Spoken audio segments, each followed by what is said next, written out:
Salam damai dan sejahtera di dalam nama Tuhan Yesus Kristus. Kita melanjutkan pembacaan dan pembelajaran firman Tuhan dari Keluaran pasal yang ke-10 ayat 1 sampai dengan 20 mengenai tulah ke-8, belalang.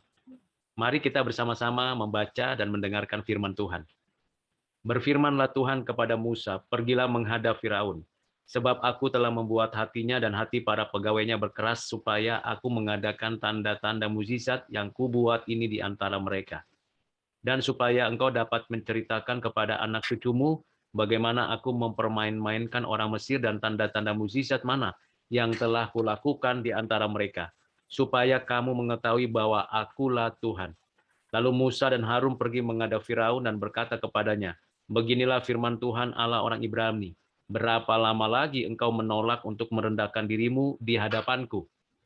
Biarkanlah umatku pergi supaya mereka beribadah kepadaku.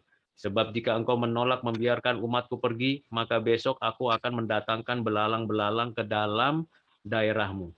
Belalang itu akan menutupi permukaan bumi sehingga orang tidak dapat melihat tanah. Belalang itu akan memakan habis sisa yang terluput yang masih tinggal bagimu dari hujan es itu. Bahkan akan memakan habis segala pohonmu yang tumbuh di padang. Belalang itu akan memenuhi rumahmu, rumah semua pegawaimu, rumah semua orang Mesir, seperti yang belum pernah dilihat oleh bapakmu dan nenek moyangmu, sejak mereka lahir ke bumi sampai hari ini. Lalu berpalinglah ia dan keluar meninggalkan Firaun. Sesudah itu berkatalah para pegawai Firaun kepadanya, berapa lama lagi orang ini akan menjadi jerat kepada kita? Biarkanlah orang-orang itu pergi supaya mereka beribadah kepada Tuhan Allah mereka. Belumkah Tuhanku insaf bahwa Mesir pasti akan binasa? Lalu Musa dan Harun dibawalah kembali kepada Firaun dan berkatalah Firaun kepada mereka, pergilah beribadahlah kepada Tuhan Allahmu, siapa-siapa sebenarnya yang akan pergi itu? Jawab Musa, kami hendak pergi dengan orang-orang yang muda dan yang tua, dengan anak-anak, lelaki kami dan perempuan, kambing domba kami dan lembu sapi kami, sebab kami harus mengadakan perayaan untuk Tuhan. Tetapi Firaun berkata kepada mereka, Tuhan boleh menyertai kamu jika aku membiarkan kamu pergi dengan anak-anakmu. Lihatlah, jahatlah maksudmu. Bukan demikian kamu boleh pergi, tetapi hanya laki-laki dan beribadahlah kepada Tuhan, sebab itulah yang kamu kehendaki. Lalu mereka diusir dari depan Firaun.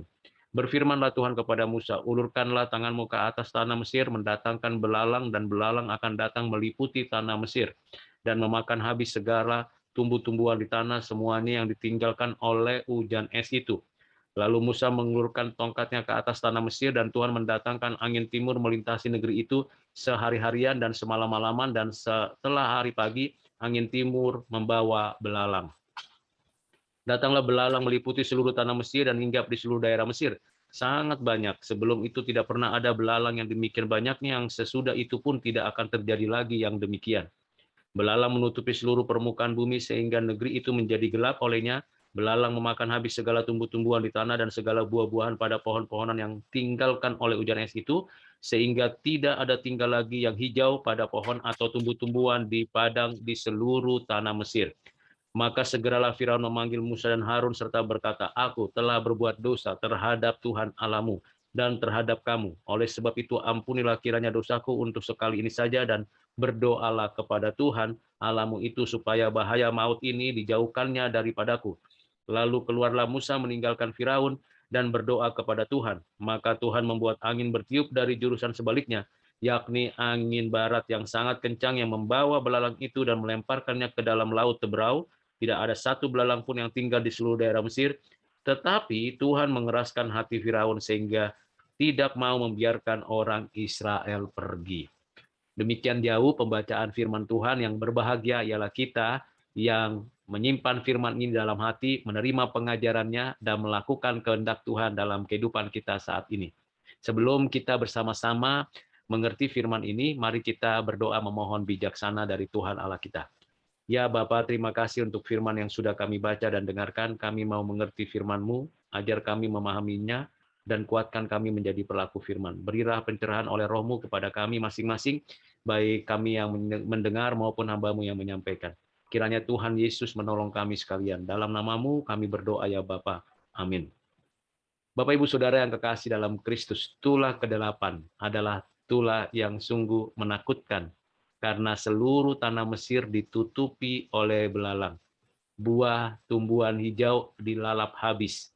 Dan sungguh sangat menakutkan, sampai-sampai pegawai-pegawai dari Firaun dan para ahli yang ada pada waktu itu juga meminta supaya Firaun bertobat, supaya Firaun insaf bahwa yang dihadapinya bukan dewa atau dewi sesembahan mereka, bukan kuasa-kuasa kegelapan yang terbatas, tetapi yang sedang dihadapi Firaun dan Mesir adalah Tuhan Allah, pencipta, pemelihara, yang berdaulat atas semesta alam, bumi, dan kehidupan ini.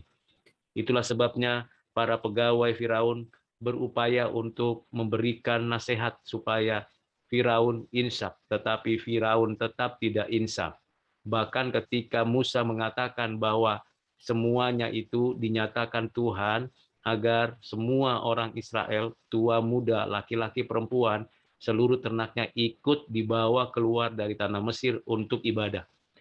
Mula awalnya Firaun mengendaki hanya laki-laki saja, tetapi tidak demikian kehendak Tuhan. Seluruhnya tidak ada perbedaan gender, tidak ada perbedaan strata sosial, tidak ada perbedaan umur, dan juga yang lain-lain. Seluruhnya orang Israel yang ada di tanah Goshen dan sekitarnya diminta oleh Tuhan untuk keluar supaya beribadah kepada Tuhan, kepada Allah yang hidup.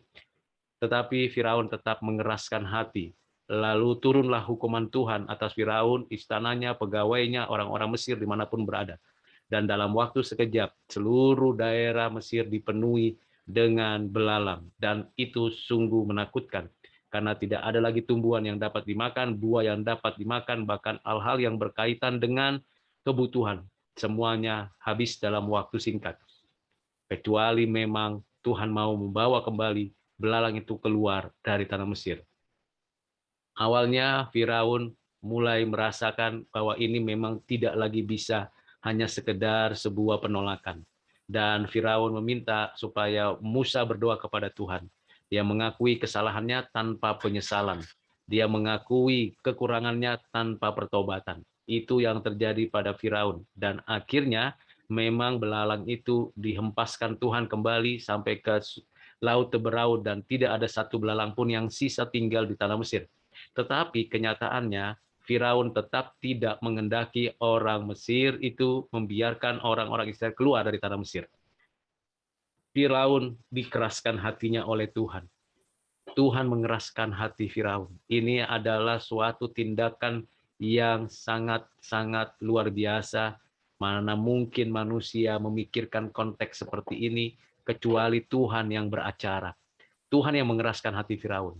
Ini kan sesuatu yang tidak pernah ada dalam tradisi kemanusiaan kita di bumi ini. Bukankah kita sendiri yang mengeraskan hati kita? Bukankah orang lain atau lingkungan yang membuat kita hatinya keras? Tetapi ini Tuhan pencipta yang berdaulat yang mengeraskan hati Firaun. Suatu kondisi yang tidak sangat menyenangkan. Dan memang orang Israel masih tetap di tanah Goshen di Mesir untuk jadi budak mengerjakan tugasnya, kemauannya dari Firaun. Peristiwa-peristiwa yang terjadi pada Tula 1 sampai Tula 7, nantinya juga berlanjut ke Tula 8, 9, dan 10, merupakan penyataan Tuhan bahwa ia berdaulat, ia mampu menyatakan penghukuman, ia juga menunjukkan kemasyuran namanya, dan menjadi kisah-kisah yang nyata untuk diceritakan kepada keturunan dari orang-orang Israel, termasuk kita yang sudah membaca mendengarkan firman Tuhan. Apa yang perlu kita pelajari dari kisah ini? Yang pertama, Tuhan menyatakan kepada kita bahwa Ia adalah Tuhan yang berdaulat, berkuasa, menunjukkan kemasyurannya dengan tanda dan mujizat. Sekalipun ada tanda dan mujizat yang betul-betul dinyatakan Tuhan, Firaun, orang Mesir, tidak bisa mengalami pertobatan karena Tuhan tidak mengubah hatinya untuk bertobat. Yang kedua, semua tulah itu ingin menunjukkan kekuasaan Tuhan. Belalang-belalang itu menunjukkan kekuasaan Tuhan menghukum orang-orang Mesir. Dan Tuhan yang menyatakan kehendaknya. Bahwa Tuhan yang menghukum, Tuhan jugalah yang menghentikan penghukuman. Itu semata-mata karena kasih karunia, bukan karena jasa baik manusia atau Firaun. Yang ketiga, ada orang-orang yang nampaknya bertobat tapi tidak ada penyesalan. Seperti Firaun, bertobat karena ketakutan, karena kekhawatiran hidupnya akan dimakan oleh banyak belalang, atau situasi yang tidak aman nyaman, dalam kondisi seperti itu ia mengakui saya berdosa, saya menyesal, saya mau melakukan pertobatan. Tetapi kenyataannya ia tidak menyesal dari perbuatannya. Bahkan dengan sengaja ia mengeraskan hatinya di hadapan Tuhan setelah Tuhan menjawab doa Musa untuk menyingkirkan belalang itu dari tanah Mesir. Ada kalanya kita berdoa, setelah doa itu dijawab Tuhan, kita sendiri kewalahan untuk menerima jawaban Tuhan, dan sangat-sangat tidak mudah untuk menyadari hal itu. Dan yang terakhir ialah kalau Tuhan sudah menyatakan kehendaknya, maka tidak ada satupun yang dapat menghentikannya. Tuhan adalah Tuhan yang hidup. Kiranya kita mendapatkan pertolongan Tuhan untuk kita benar-benar mengakui Tuhan dengan segala kekuasaannya dan menghargai penebusan keselamatan yang Dia berikan melalui Kristus dan bertanggung jawab dalam setiap perbuatan kita.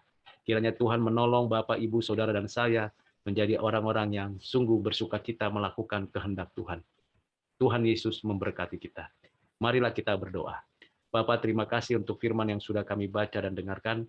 Terima kasih untuk renungan, refleksi, dan penggalian dari firman-Mu. Kiranya Tuhan menolong kami menjadi pelaku firman-Mu. Terima kasih Bapa. Dalam Kristus kami berdoa bersyukur. Amin.